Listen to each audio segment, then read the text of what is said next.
los primeros actos míticos. ¿Por qué será? ¿Por qué sería un desastre lo opuesto? Sí. Yo creo que los primeros actos míticos se repitieron fundamentalmente porque estaban en búsqueda de algo que el mito pretendió de alguna manera perseguir o llegar a fondo. Y por eso, así como los actos cultuales, los actos de culto de la religión mistérica griega se repetían con bastante frecuencia, también los actos míticos, pre-filosóficos, de alguna manera intentaban dar una respuesta cumplida, concreta, a los temas que al hombre griego le interesaban. Estos temas que hemos dicho, el origen del mundo quizás, o el por qué estamos acá, por qué el mundo es como es, qué originó entonces, qué originó alguna tragedia dada, qué originó o qué produjo, cuál fue la causa de que algo se hubiera dado de una manera o continuó de otra. Todas estas cosas trataron de ser explicadas a través de actos y de temas místicos repetitivos. Una cosa muy importante, por ejemplo, fue el mito de Prometeo. Prometeo, que fue el titán que originó la raza humana. Prometeo, en realidad, ustedes saben, robó la chispa divina del Olimpo. Y esa chispa divina se la puso al hombre, la inteligencia, la razón, según el mito. Y Zeus, el dios máximo, el dios superior, celoso de los hombres, castigó a Prometeo con un castigo infame. Lo mandó a una montaña de cabras perdidas en el confín del universo, a que un águila le devorara por toda la eternidad el hígado. Ese es el castigo Prometeo encadenado. Entonces, ese mito realmente, lo que quiso explicar es la condición humana, la condición de que el hombre aspira a ser como Dios, tiene vocación infinita y de eternidad, quiere ser inmortal, porque Prometeo robó la chispa divina de Zeus, del Olimpo. Y aquí podríamos explicar miles de mitos, millones de mitos, que por supuesto no terminaríamos nunca. Los griegos acudían a la adivinación, efectivamente, para orientarse respecto al futuro incierto, y decidir, por tanto, basados en una realidad oculta. ¿Cuál es esa realidad? Bueno, eso es justamente parte del misterio. Efectivamente, el oráculo de Delfos en Apolo, que estaba dirigido, que estaba consagrado a Apolo en la mitología griega, era el sitio donde el hombre podía saber qué iba a suceder por él, cuál sería su destino, cuál sería su futuro, qué le iba a pasar, etc. Esa realidad era la que le interesaba, pero en realidad, lo haga la redundancia, es una realidad trascendente. Es la vocación que decíamos hacia el infinito, hacia el saber todo, hacia el conocer el futuro, el pasado y el presente. Es ser un poco como Dios. Y ahí nace justamente el término humildad. Humildad es un término que nace en la antigua Grecia, justamente se llamó en ese tiempo la virtud suprema, la arete, porque significa que los dioses no pueden aceptar que ningún hombre pretenda ser como ellos. Y este tema de la humildad es uno de los grandes temas que después trata Sócrates, por ejemplo, en el solo sé que nada sé. El hombre es necesariamente humilde porque está en otro plano, en otra dimensión que los dioses. Y una dimensión que no le corresponde, lógicamente, ser o pretender ser como los de arriba. ¿Cuál es el supuesto de los oráculos griegos? ¿Qué es lo patente que descubren o que patentizan?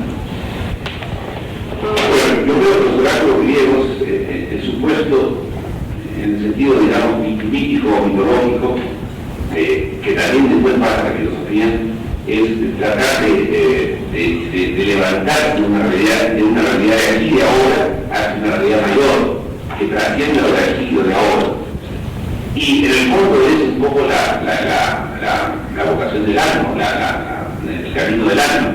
El alma que entiende o que trata de trascender la finitud del cuerpo, la limitación del cuerpo e intentar tener una visión más panorámica o más general o más universal de las cosas. Por eso que los oráculos griegos tuvieron tantísimo éxito, porque de alguna manera estaban respondiendo a una inquietud fundamental, a una ansia fundamental del hombre desde siempre, desde que el hombre es hombre. Nos explicaría de modo el pensamiento que no son conocimientos en sentido estricto, las ordenaduras primitivos, la sapiencia y los oráculos griegos, efectivamente, no son conocimientos en sentido estricto, pero ya son pensamientos. Y es una cosa, ese es uno de los mensajes que yo quería dejarle. Cuando uno habla de pensamiento, no habla siempre de conocimiento, o sea, no habla de cognoscitivo. El pensamiento también es no cognoscitivo, el pensamiento también es mítico, el pensamiento también es oracular. Dentro del pensamiento hay toda una parte que es no intelectiva o no cognoscitiva, que en los griegos es muy importante y que sigue siendo importante en nuestros días. O sea, lo cognitivo o cognitivo es muy, por supuesto, claro, es tremendamente importante, pero de ninguna manera es lo único, como también lo demostraron los griegos en su mitología, en sus oráculos, en su sapiencia, en sus dionisianes, el fiesta de Dioniso, en sus alegorías. Una definición de la naturaleza, que es en definitiva inmutable, efectivamente. Lo principal, los primeros griegos fue la naturaleza. La naturaleza no es otra cosa que lo que nace, lo nacido. Lo que nace muere, nace y perece. La naturaleza es lo que ha nacido para perecer y para renovar permanentemente. El nacer y perecer forman parte de la naturaleza, pero ese nacer y perecer conforman una unidad, la unidad del ser que es la naturaleza en sí. O sea, nacer y perecer, aparecer y desaparecer, en realidad es únicamente el ser, la unidad inmutable que es la naturaleza. Pero la palabra naturaleza nace y nacido, aparece por nacido, por natus, naturaleza, natus, no nacido. Ante la caducidad de las cosas, ¿cuál actitud es mejor para los griegos? La de la poesía mítica, la de la historia, la que lleva la idea de la naturaleza, origen, ciencia y filosofía. Muy interesante la pregunta. Yo creo que todas ellas son actitudes válidas para los griegos. Y todas ellas han coexistido durante muchos siglos en el pensamiento griego. No en el conocimiento griego, en el pensamiento griego. La lírica, la historia, la filosofía, la música, la teoría, la poesía y todo lo que... Por eso las musas son nueve. Las famosas musas griegas, porque cada una de ellas tiene el teatro también, la danza, cada una de ellas tiene una parte en el conocimiento, en el pensamiento de la verdad. ¿Quién aparece primero en Grecia? ¿La ciencia y la filosofía? Otra pregunta interesante. Yo creo que la filosofía y la ciencia aparecen juntas. ¿Por qué? Porque la filosofía era ciencia en ese momento, y la ciencia era filosofía. Algo que se ha perdido actualmente, a la cual se está volviendo. Poco a poco se está volviendo. La ciencia, esta ciencia exacta, esta ciencia rígida, esta ciencia con sus leyes muy inmutables, o sea, muy estrictas, de alguna manera se está diluyendo, si me permiten el término, para elucubrar más allá de lo perceptible hacia una visión mucho más profunda, como lo que querían los griegos. O sea, el pensamiento científico se está volviendo cada vez más profundo, más filosófico, más especulativo, más allá del dato concreto y exacto, como los primeros griegos lo vieron con mucha claridad. ¿Podría indicarnos mejor el concepto del cuenco que sería para el retorno del sol nocturno? Sí. Simplemente lo que sé es que a través de la visión mítica del día y de la noche, que eran dos personas, igual que el cielo y la tierra, igual que el océano y Tetis, se decía que el sol durante el día corría en un carro de fuego por Apolo o Febo, o ellos, con su primera denominación, que conducía el carro del sol de oriente a occidente. Y luego, durante la noche, pasaba por un hueco que existía por debajo del océano para volver a su punto primitivo, como una especie de raíz. De día subía porque se transitaba por el cielo, y de noche transitaba debajo de las aguas del océano, y por eso no se le veía. Lógicamente una visión mística, una especie de explicación, no, por supuesto, no científica, pero válida en ese momento, para explicar el día y la noche. Se trata de descubrir las cosas reales, la realidad de las cosas, lo que las cosas tienen de realidad, para que esa filosofía inglesa, yo creo que sí.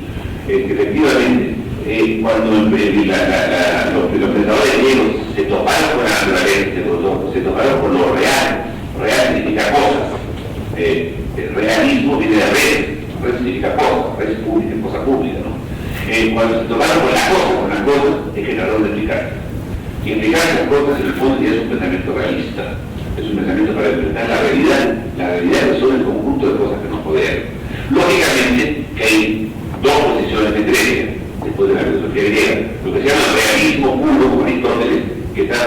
que dice que la verdad es las cosas mismas, y el idealismo o realismo idealista de Platón, que dice que las cosas son simplemente copias de un mundo ideal donde hay ideas, y esas ideas reflejan o se reflejan en las cosas. Las cosas son como una especie de sombras o reflejos especulares de las ideas.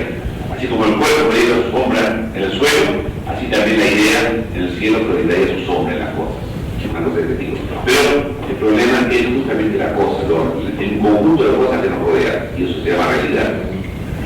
¿Por qué muy pocos hombres se pusieron a filosofar allá por el siglo VI a.C.?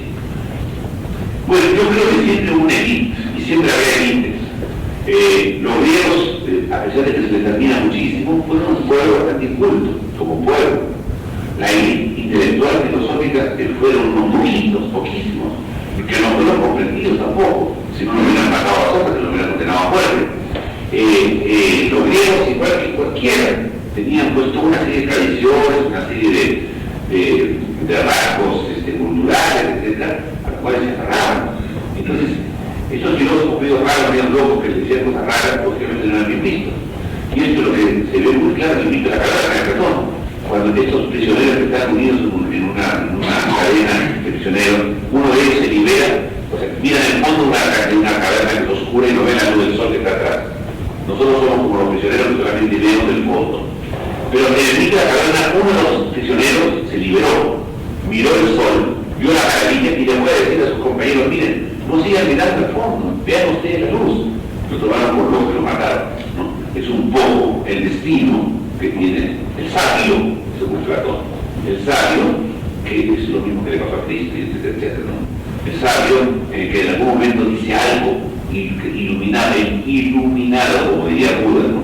Y Buda significa iluminado. Ese hombre está destinado a tener, a sufrir incomprensión y a veces sufrir más incomprensión. Quiero creer que la figura de Tales de Mileto se desprenda del grupo impreciso de los 7 sabios para convertirse en el iniciador de una nueva y mentirosa ocupación del hombre. Excelente pregunta. No sé qué cosa es, pero efectivamente Tales de Mileto es el primero de los 7 sabios de Grecia.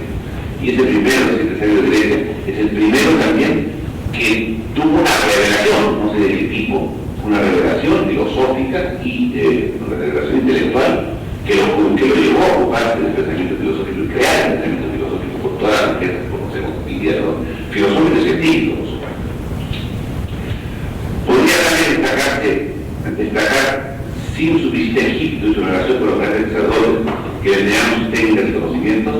Yo creo que probablemente esta visita a Egipto, que está documentada, documentada históricamente, así como también está documentada la visita a Egipto de Platón, indudablemente influyó en el pensamiento tanto de Tales como de Platón y de aquellos que de alguna manera tuvieron contacto con una cultura enormemente importante, de enorme trascendencia y de gran influencia en Grecia. Eso está demostrado. La influencia de Egipto en Grecia es indudable y está demostrado incluso en la mitología griega. Incluso en la mitología griega donde aparece un personaje. Por ejemplo, en el mito de las Danaíes, las hijas del rey Danae, no de la reina Danae, se casaron, las Danaíes se casaron con los hijos del rey Egiptus en la mitología griega. Es indudablemente su influencia del pensamiento egipcio en Grecia, indudablemente. Si Tales de Mileto inventó la filosofía, es que antes se podía vivir sin filosofía. Yo creo que sí, se podía vivir sin filosofía, indudablemente. Pero si Grecia no era grande como fue, es porque inventó, entre comillas, el pensamiento filosófico y luego el pensamiento científico y luego la especulación que le llevó a ser una de las culturas más importantes del mundo y no superada. Esto de que se puede vivir sin filosofía es cierto. Había un famoso autor italiano que decía, ¿de qué tanta filosofía? Si con la filosofía, sin la filosofía, el mundo va a ganar de todas maneras, ¿no? Eso es cierto, pero es que hay que ir un poco más a fondo de las cosas. Si la filosofía es un poco el crisol donde salieron todas las ciencias, y la ciencia es el crisol donde salió la técnica, uno podría preguntar, bueno, ¿es posible avanzar y progresar sin un pensamiento filosófico científico sólido? Les voy a poner un ejemplo muy moderno. La cibernética, la computación, no existiría si no hubiera habido filósofos del lenguaje. los filósofos del lenguaje, los filósofos matemáticos del lenguaje del principio del siglo XX, que fueron interesados por Karl Marx, ustedes saben, y luego por Ludwig Wittgenstein, y toda esa escuela de Karl Marx, etc., ellos fueron los que crearon cibernética. Y hoy ya no tendríamos computadoras, sino que era por ellos, que echaron a Karl Marx. Entonces, es importante. Puede vivir ideas, pero no podríamos vivir como vivimos actualmente. Es correcto el concepto de Aristóteles que considera que los antiguos teologizaron y los modernos filosofaron. Pues yo no creo que los antiguos hayan teologizado, porque el problema de Dios no fue tan importante en la filosofía griega antigua, lo dijimos. El primer problema de los filósofos griegos antiguos fue el mundo, la materia primera, el arché, lo que rodea al hombre. Después recién, Genófanes de Colofón, que no es considerado propiamente un filósofo, se ocupó de Dios, pero como tangencialmente. Y el mismo Aristóteles tampoco tuvo mucha preocupación por Dios, por eso fue rechazado por los primeros cristianos. El problema de los primeros filósofos griegos no fue tanto Dios como el ser. Lo que les interesaba a ellos es el ser. El ser, qué cosas son, qué son las cosas, qué hace que las cosas sean lo que son. ¿Cuál es el elemento común, el común denominador de las cosas que hace que sean? Y ese es el problema fundamental de la metafísica, como ustedes saben. Entonces yo creo que no han teologizado mucho, se ocuparon de Dios, sí, pero se ocuparon de Dios dentro de una aventura intelectual sobre el ser y las cosas reales y el ser real de las cosas. Yo creo que parte de la filosofía cristiana, sí, más bien, que centró todo, la filosofía judeo-cristiana en realidad, que centró toda su inquietud, toda su preocupación en Dios, se basó justamente en muchos de los conceptos filosóficos griegos, sobre todo aristotélicos y platónicos, para poder sustentar luego la naturaleza de la divinidad, cosa que no fue importante o tan importante en los filósofos griegos. ¿Es para los filosofar de la verdad? Sí. Yo sí creo que sí, porque ellos lo que buscaban es la verdad de las cosas. La verdad en su sentido pleno, la aletheia griega. Aletheia es el término de la verdad. Aletheia es lo que late detrás de todo. Aletheia, lo que está latente, y esa es la verdad para ellos. Hacer patente lo latente, patentizar lo que está latente. Por eso la llamaron aletheia, la verdad. Y efectivamente todos los griegos, todos sin excepción, desde el primer libro hasta el último, intentaron buscar primero y encontrar hipotéticamente la verdad que es inencontrable. Sócrates decía una cosa muy importante: la verdad es importante cuando se la busque y no cuando se la encuentre. El día que encontremos la verdad, estamos todos reventados, que nos instalamos, no avanzamos más.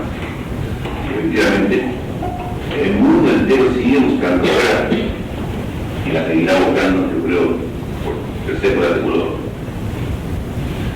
¿Por qué se manifiesta la realidad distintiva en contrario? ¿Cómo puede decirse que los contrarios sean en el fondo de todo lo mismo? Eso es Heráclito. No hemos hablado mucho de Heráclito de eso, porque ya tiene que entrar en detalle, pero efectivamente, para Heráclito los contrarios son lo que fundamenta todo lo que existe. Por ejemplo, día y noche son dos contrarios. El día y la noche forman parte de la realidad.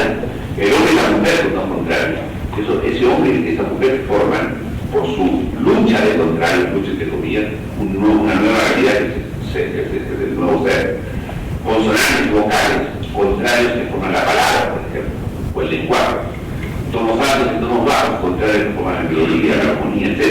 Por lo tanto, los contrarios en realidad son lo que sustentan o fundamentan la realidad, lo real. Si no hubiese contrarios, no habría realidad, porque la realidad existe gracias a este encuentro entre los contrarios, que es esencial. Eso es Heráclito realmente en todo su esplendor, que nos decía. La importancia del antiguo principio, no siendo lo mismo que el physis, claro que no, pero el principio como interpretación de la naturaleza, efectivamente. Physis en la naturaleza, aquel es el principio, como dice muy bien la pregunta, el fundamento de todas las cosas, la materia primera del universo, que fundamenta justamente, o que funda todo aquello que es physis, que es naturaleza. Efectivamente, cuando uno quiere saber cuál es la esencia, cuál es el fundamento de lo natural, uno dice que es el agua, otro dice que es el aire, otro dice que es el fuego, otro dice que es la tierra, los cuatro elementos, etc.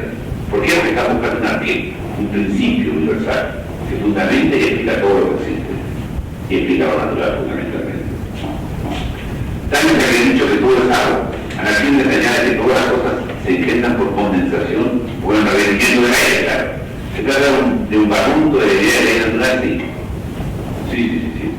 Es un barrunto de la idea de ley natural que después alcanza su máxima expresión en el Heráclito, que ya habla de logos como ley natural, ley moral, ley natural, ley del alma, ley etc. Logos. Que la culminación de todas las ideas.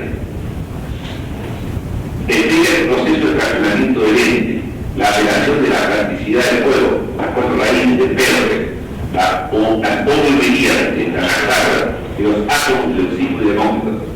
Sí. Bueno, en realidad, yo creo que más que el fraccionamiento del ente es un poco la explicación del ser en su sentido más plástico, más largo, más elemental, más final, más último. El ser que es visto como fuego, que es visto como átomos, que es visto como cuatro elementos, que es visto como lo que sea. El ser es lo que es gracias a estos elementos o a este elemento final que lo hace ser eso y no otra cosa. Entonces creo que efectivamente hay una especie de plasticidad en la concepción del pensamiento filosófico de los griegos que ayuda a decir que las cosas son, por ejemplo, porque hay un elemento primero que las hace ser de esa manera. Por ejemplo, el genial, a mi entender, el concepto del fuego en el Heráclito. Porque el concepto del fuego en el Heráclito es el concepto actual de la energía. Y la energía y la materia son interconvertibles de acuerdo a la idea de la relatividad. Y es lo que Heráclito vio e intuyó cuando habló del fuego como un equivalente de energía, por supuesto. Entonces, realmente se dio una clave al asunto. 27 siglos antes que Einstein. ¿Por qué aparecen los principios del amor y el odio en la teoría del cuarto elemento del pedo para explicar el movimiento de la generación? Simplemente porque amor y odio son fuerzas universales, fuerzas cósmicas para el pedo que hacen que las cosas se unan o se desunan. El amor los hace unirse, el odio los hace desunirse. Entonces ya el pedo que estuvo la idea de que el mundo es un continuo, el cosmos, el universo es un continuo ir y venir, hacerse y deshacerse. Tuvo un poco el concepto de lo que hoy llamaríamos materia y materia, a cierto punto, lo que la física actual después de Dirac se llama la antimateria, o sea, las fuerzas que destruyen, entre comillas, a la materia y que la remodelan, que la van remodelando. Y eso existe en medicina. El remodelamiento del endotelio vascular, por ejemplo, del vaso sanguíneo, es un hecho fundamental. Angiotensina 2, por ejemplo, como sabemos los médicos, remodela el vaso sanguíneo fundamentalmente. Es porque justamente hay una ley de deshacerse que el Pedro le llamó amor y odio, por llamarlo de alguna manera. Pero son fuerzas cósmicas, no son sentimientos, son fuerzas cósmicas de conjunción o separación. Podría explicar desde la visión de los primeros filósofos el concepto de que la materia se reduce en última instancia al alma, que es imperecedera e inmortal. El concepto de alma aparece en Anaxímenes con el nombre de neuma. ¿Por qué? Porque Anaxímenes considera, el segundo filósofo presocrático de Mileto, considera que el alma humana, o sea, que aquello que le da vida al hombre y le da inteligencia es una partícula de aire encerrada en un cuerpo. Esta partícula de aire universal, divino, inmortal, etc., lo llama neuma. Es la primera vez que se habla del alma. Es la neuma, significa aire, neumático, por ejemplo. Es la primera vez que se habla de alma. Luego se habla del alma como alma, o sea, principio animador. Pero evidentemente, más que materia, es una partícula del principio universal de las cosas. Es una partícula que primero será neuma, luego será una partícula de fuego, en el ámbito, etcétera, etcétera. Pero los griegos ya tuvieron la idea de que el alma es inmortal, de que el alma es divina, de que el alma es imperecedera, o sea, eterna, perdón, porque es una partícula de la materia universal que es eterna, divina e imperecedera. ¿Podría responder algunas preguntas sobre Pitágoras? Sí, yo Pitágoras no tratamos ninguno en forma particular, simplemente hemos dado una idea general. Pero sí, ¿por qué para los pitagóricos los principios de las matemáticas son principios de todas las cosas, los principios de toda la realidad?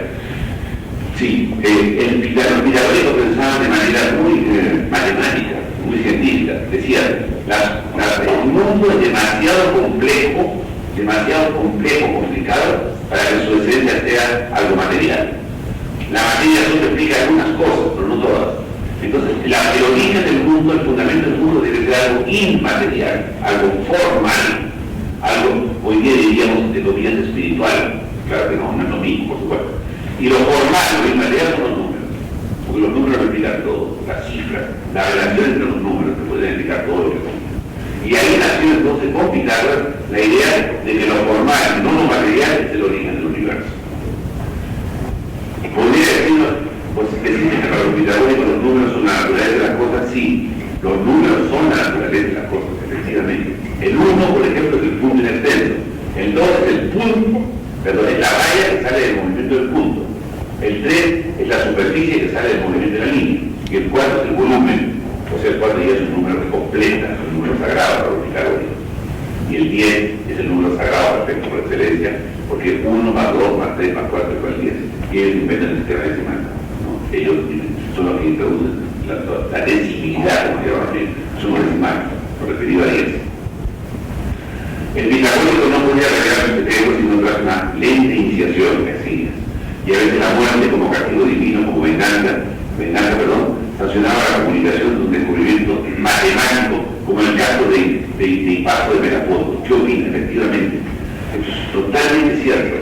Era absolutamente prohibido que en la liga pitagórica, que era una liga tremendamente cerrada, se revelaran secretos de la liga o conocimientos matemáticos que se habían, científicos que se habían elaborado en la liga. No sé si ustedes saben que la liga pitagórica tenía dos tipos de miembros: los axiomáticos, los que iban a escuchar, a escuchar y aprender, y los matemáticos, o sea, los científicos. Pero tanto los axiomáticos como los matemáticos estaban ligados por un secreto absoluto. Y gracias a eso es que la liga pitagórica pudo crecer, creció, avanzar y progresar. Y luego los pitagóricos, cuando ya se rompió la liga, porque se rompió después de la muerte de Pitágoras, cuando Pitágoras murió de hambre en el templo de Artemisa, después de una tremenda revolución democrática contra el aristócrata que era Pitágoras. Cuando ya los pitagóricos pudieron salir al mundo, por así decirlo, ellos fueron los que elaboraron lo que crearon las grandes ciudades griegas. Tebas, por ejemplo, Esparta no, pero Tebas, Hipodame, Mileto, etc., fueron estructurados los arquitectos, los grandes arquitectos que eran pitagóricos. El mismo Hipócrates de Cos, el padre de la medicina, era un pitagórico. Hipócrates de Cos fue un pitagórico. Y grandes médicos como Hipodamo, por ejemplo, fueron pitagóricos. Y efectivamente, algunos de los que revelaron secretos matemáticos, científicos, fueron ejecutados indudablemente por una atención.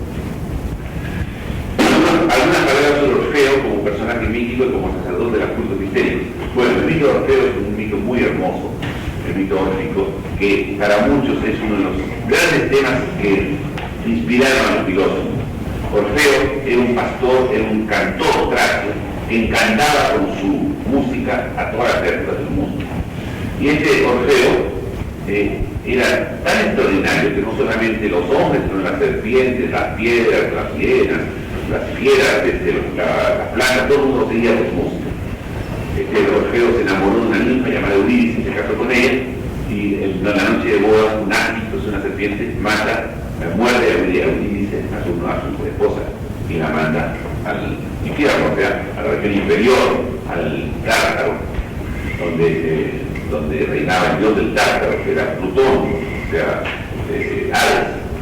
Hades o Plutón, Hades de la mitología griega. Por supuesto, Orfeo no se contenta y va a buscar a mamá de Eurídice, y por supuesto no lo dejan pasar porque el muerto que entra a Tártaro no sale, por ley no sale.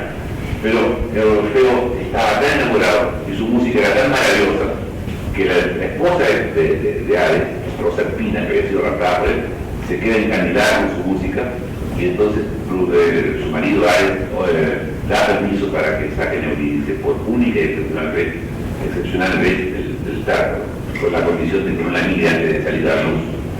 Y efectivamente entra, la saca de la mano, por precipicio, por etcétera, del Tártaro. Y justamente cuando estaban llegando, ella tropieza, la mira antes de salir la piedra para siempre. Orfeo entonces este mito que es tan antiguo, originó toda una serie de movimientos religiosos mitos órficos, doctrinas órficas, cultos mistéricos, etc., donde fue interpretado Orfeo con muchas cosas. Orfeo fue el símbolo de la humanidad del hombre, por ejemplo. Eurídice fue siempre el símbolo de la felicidad. El hombre está siempre en pos de la felicidad. Orfeo busca a Eurídice en el infierno, y cuando cree que ya captó la felicidad la pierde. O sea, nunca el hombre llegará realmente a encontrar la felicidad suprema, a Eurídice. Un poco es el mensaje del mito que después los filósofos griegos plasmaron, digamos, en la ética y en el pensamiento filosófico. ¿Cuál es el tipo de relación que mantuvieron las enseñanzas pitagóricas con el orfismo? Interesante. Efectivamente, los órficos tuvieron mucha influencia sobre la vida pitagórica, porque ellos, los órficos, hablaban de la reencarnación, de la transmigración de las almas, hablaban de la purificación del alma y la llegada al mundo, al cielo superior, pero evidentemente los órficos influyeron sobre Pitágoras y sobre Platón. Pero, cuidado, las doctrinas órficas no eran filosóficas, eran doctrinas mistéricas y místicas. En cambio, la vida pitagórica ya era una vida filosófica, ya era una vida donde se hacía el ejercicio filosófico de buen nivel. La influencia es indudable, pero no podemos confundir o no podemos decir que todo el bagaje extraordinario de la ciencia y la filosofía pitagórica provenga de los órficos. Hubo influencia, por supuesto, sobre todo en la teoría de las almas, pero no en cuanto al pensamiento científico.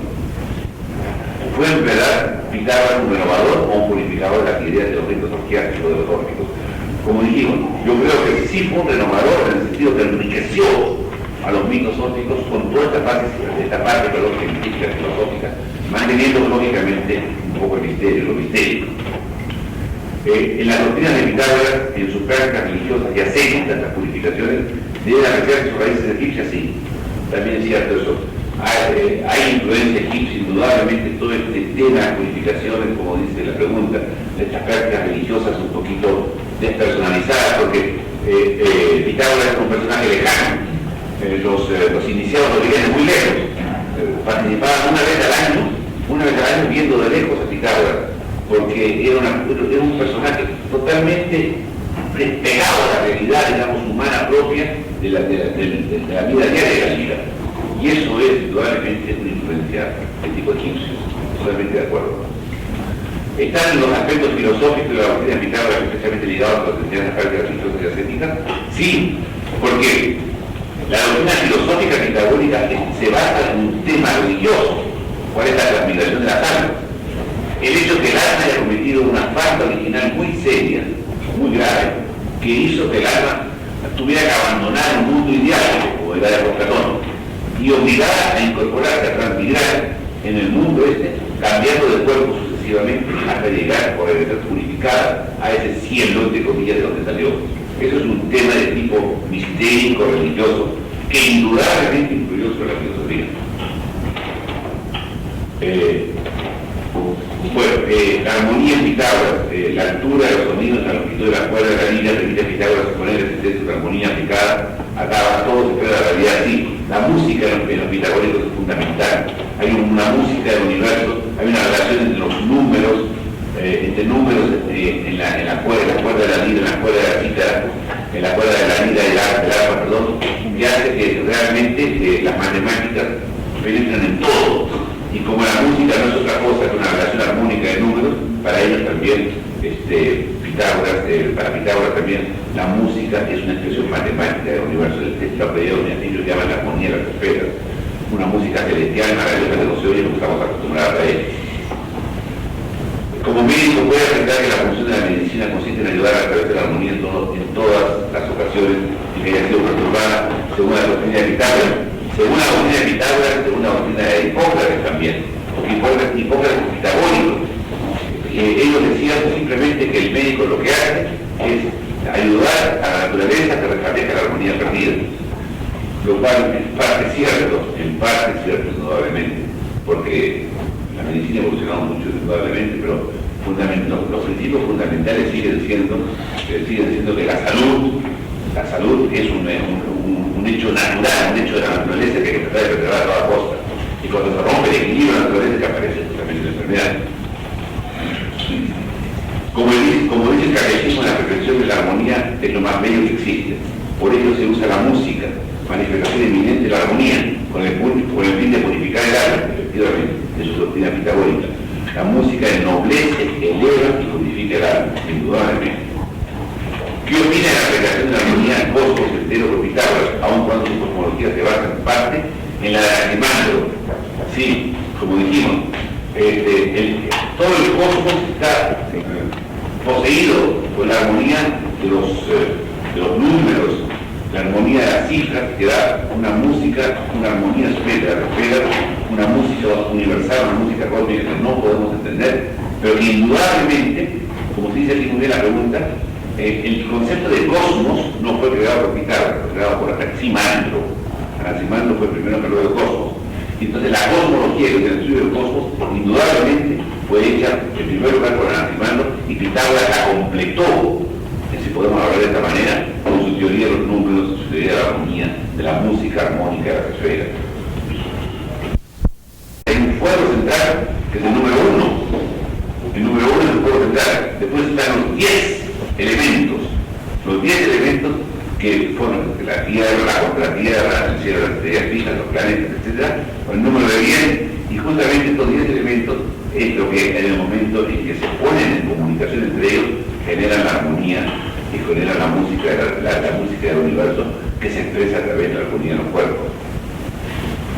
Así como la armonía musical es el modo correspondiente numérica, es que los pitagóricos suponían que los elementos de los números eran la esencia de todas las cosas. Yo creo que no tanto los elementos de los números, sino los números en sí, los números como lo formal, como lo inmaterial, que originan todo, o sea, que dan origen a todo lo que existe, incluso a la armonía, a la música, a la literatura, a la belleza, a todo eso, a la amistad. Incluso algunos pitagóricos comenzaron a hablar de los valores humanos, como la amistad, como la justicia, como la inteligencia, como una relación de números, como una relación numérica. O sea que los números para Pitágoras y algunos pitagóricos daban cuenta de todo lo que existe, incluso de aquellas cosas espirituales que pertenecen al hombre. ¿Cómo podría explicar la cita pitagórica que los cielos eran armonía y número?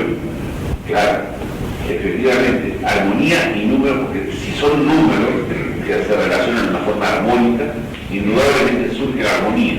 La armonía y el número están indiscutiblemente ligados.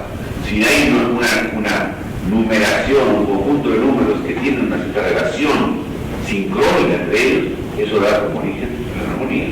Y entonces el cielo, o los cielos, en el fondo son unos números perfectos o relacionados al máximo, que dan o podrían producir un estado total de armonía o de equilibrio entre las cosas, o de las cosas. Las analogías tan sorprendentes entre los números de las cosas buscadas por doquier por los pitagóricos explican una especie de mística numérica de gran influencia en el mundo antiguo.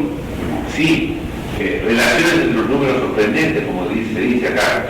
Pitágoras descubrieron los pitagóricos que los números no solamente estaban por casualidad relacionados entre sí, sino que daban coincidencias extraordinarias.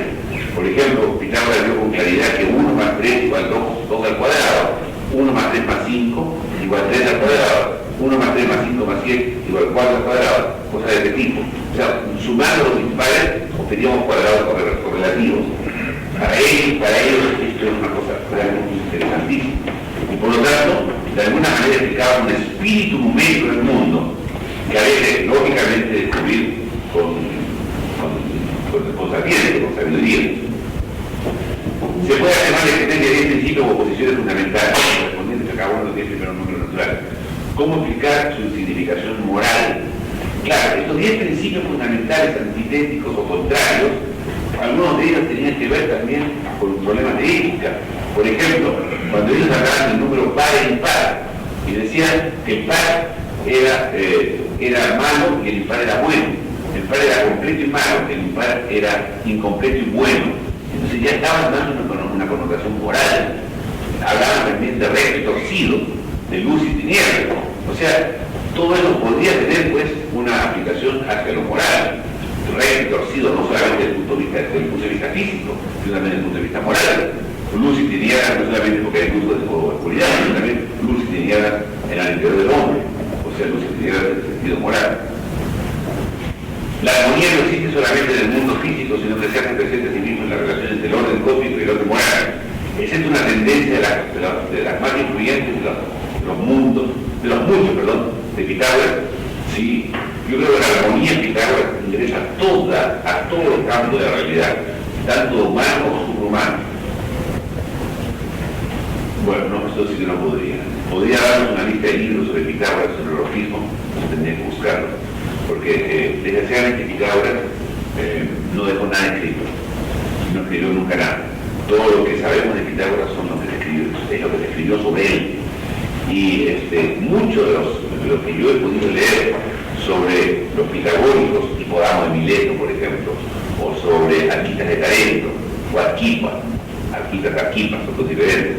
Son versiones incompletas que no han sido traducidas al español y algunas de ellas están en edición puramente griega y latina y otras han sido traducidas a idiomas, discúlpenme el término de que nos duele a nosotros que somos hispanoparlantes, a idiomas filosóficos.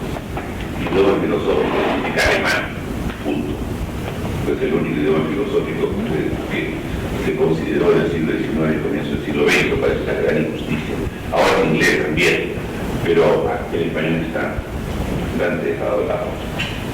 En el campo de la filosofía, desgraciadamente, es como en medicina las cosas se escriben en inglés, en filosofía las cosas se escriben en alemán o en inglés, pero no se escriben en francés un poquito, pero no se escriben desgraciadamente en español. Eso sí, podría buscar alguna bibliografía fundamentalmente en inglés que podría ser útil sobre Pitágoras y los signos. Hay buenos trabajos en la Universidad de Oxford sobre este tema, porque la Universidad de Oxford tiene una escuela, una parte de ella, la escuela de filosofía dedicada a griegos, a los antiguos griegos, y a Pitágoras. Los filósofos orgánicos consideran la existencia de Dios que hoy conocemos en relación a la creación del universo, no. En los filósofos orgánicos no hay noción de creación del universo. En Aristóteles tampoco. Los griegos no creyeron en la creación del mundo. La idea de creación es cristiana, es filosofía griega, o sea, pensamiento cristiano que asumió el pensamiento griego. Pero ni Aristóteles, ni Platón siquiera, ni los presocráticos conciben la creación en sentido filosófico.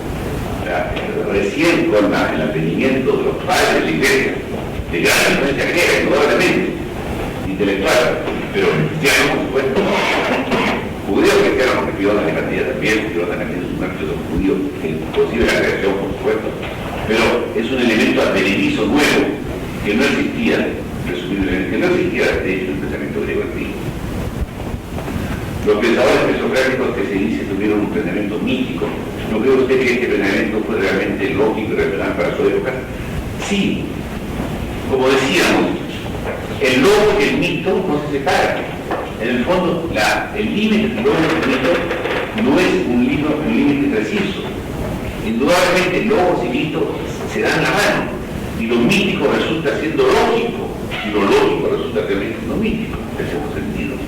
Entonces, la gran teoría actual es que se pasó del mito al logos, pero no se pasó de la luz a la oscuridad a la luz, sino que simplemente fue una complementación que no se había visto, que no se había dado. Entonces apareció lo lógico, apareció el logo, pero en base mítica.